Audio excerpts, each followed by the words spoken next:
Friends, mentally strong, positive thought और success की सीढ़ियाँ आपको तब मिलती है जब आपका एटीट्यूड ऐसा बन जाता है कि आपकी टक्कर का इस दुनिया में और दूसरा कोई नहीं। आप किसी को प्रूव करना छोड़ देते हैं, आप किसी को ये बताना ये जताना छोड़ देते हैं कि आप भी कुछ है, बल्कि आप वो चीजें करना शुरू कर देते हैं जो इस दुनिया की नजर में आपका चेहरा ऑटोमेटिकली ला देगी। लोग आपको अपने आप सर्च करना शुरू कर देंगे कि हाँ, अब इस शेर में ऐसा बंदा आ गया है जिसकी टक्कर लेना सबकी बस की बात नहीं। एटीट्यूड, शेर अपने एटीट्यूड की वजह से ही जंगल में राज करता है।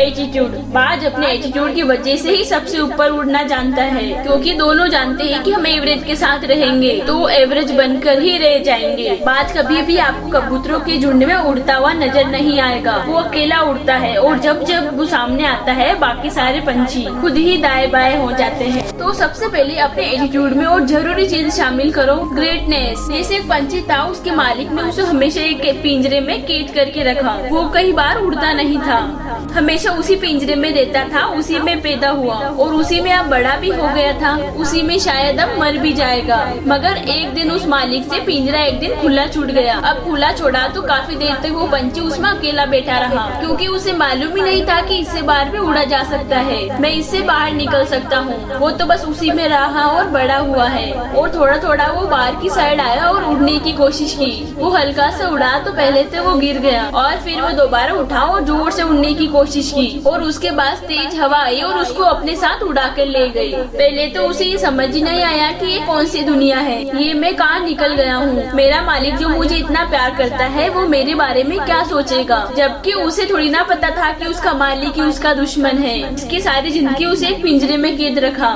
वो उड़ता रहा तो भूल गया जाना किधर है, बहुत इधर उधर घुमा लेकिन उसको उसका पिंजरा नहीं दिखा। फिर वो थककर एक पेड़ की डाली पर बैठकर रोने लगा। पेड़ पर वो रो रहा था, वह बहुत सारे कबूतर अपना अपना घोंसला बनाकर रहते थे। शाम के टाइम जब वो अपने घोंसले पर आए तो उन्होंने देखा कि एक नया पंछी उनके पेड़ की डाली पर बैठकर रो रहा है। उन सब ने झुंड बना लिया और सबने पूछना शुरू किया, तुम कौन हो और कहाँ से आए हो और रो क्यों रहे हो। तो उसने उसकी बात सारे कबूतरों को बता दी और जब ये बात सुनी तो सारे कबूतर जोर जोर से हंसने लगे। अब वो बेचारा कंफ्यूज हो गया कि ये तो सारे मेरा मजाक बना रहे हैं। फिर उन कबूतरों में से एक कबूतर ने कहा कि पागल, तुझे रोने की जरूरत नहीं है, तो उस चीज से आजाद हो गया है। वो एक बंद पिंजरा जो तुझे तेरी काबिलियत बता ही नहीं सकता, तो तेरी काबिलियत ने तुझे खुद ही ढूंढकर उस पिंजरे से बाहर निकाल दिया। तो किसी पिंजरे में रहना डिजर्व नहीं करता। ये पूरी दुनिया, ये पूरा नीला आसमान तुम्हारी उड़ान के लिए बना है, तो उड़ाकर हमारे साथ दाने चुगने जाया कर और शाम को यही डाली पर तू अपना पिंजरा बनाकर रहना।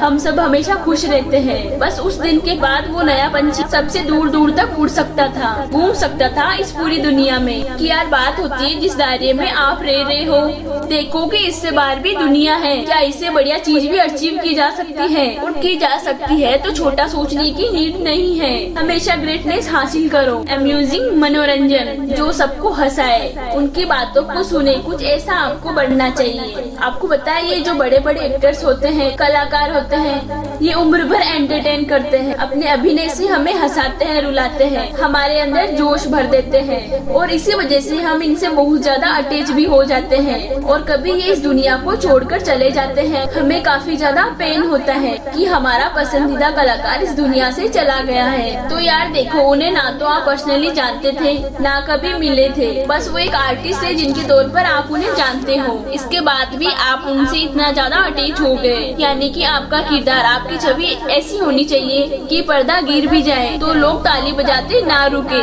इसीलिए थोड़ा एंटरटेनर होना जरूरी है, इससे लोग आपको जिंदगी भर नहीं भूलते। इसके बाद है सपोर्टिव। आपके लिंक में कोई इंसान है या आप खुद भी हो, कभी ऐसा हो किसी ने अपने सपनों पर काम करने के लिए अप्रोच ना किया हो और वही एक इंसान हो जिसे आप पर बिलीव हो, तो वो इंसान हमें जिंदगी भर याद रहता है। तो बस आपको इस चीज से समझ आ गया होगा कि सपोर्टिव बनना कितना जरूरी है। इसके बाद है चैलेंजिंग। यार देखो, सिंपल चीजें तो कोई भी कर लेता है, बात तो उसकी है जो चैलेंजिंग रोल प्ले करे। अब जैसे श्री राम एक ऐसे राक्षस से लड़ने के लिए आगे आए थे जिसे काल को भी अपने वश में किया हो और नतीजा सामने आया कि सत्य की जीत हुई और आज हम श्री राम की पूजा करते हैं। तो फ्रेंड्स, चैलेंज लेना बहुत जरूरी है। याद रखो, दुनिया के इतिहास में उसका नाम लिखा जाता है। या तो जीतते हैं या अपने हौसले से सामने वाले को हिलाकर रख देते हैं, उनका नहीं तो हारने के डर से गिव अप कर दे। तो थोड़ा सोच कर चलो और फ्रेंड्स, केयरिंग बनना बहुत ही ज्यादा जरूरी है। अपने लिए और अपनों के लिए केयरिंग इंसान होना ही चाहिए। अब जैसे किसी से आपकी फीलिंग हर्ट हो रही है, कोई आपकी खुशियों को नहीं समझ रहा, कहीं आपको परेशानी आ रही है, तो जाहिर है आप ऐसी चीज को अपने आप से दूर कर दोगे जो आपकी खुशियों को मार रही है। ये होती है खुद की केयर। और आपके अपने किसी परेशानी में है, वो आपसे कुछ मदद चाहते हैं या फिर वो हेल्प नहीं मानते, फिर भी आप उनकी मदद करने के लिए आगे आते हैं, ये होती है अपनों की केयर। यही देखी जाती है कि किसके बुरे वक्त में कौन साथ खड़ा है। इसीलिए किसी के वक्त का मजाक मत बनाओ, हो सके तो उसकी मदद करो ताकि सबकी जिंदगी ब्यूटीफुल तरीके से चल सके। फ्रेंड्स, आई होप मेरी बातों ने आपके अंदर जज्बा भरा होगा।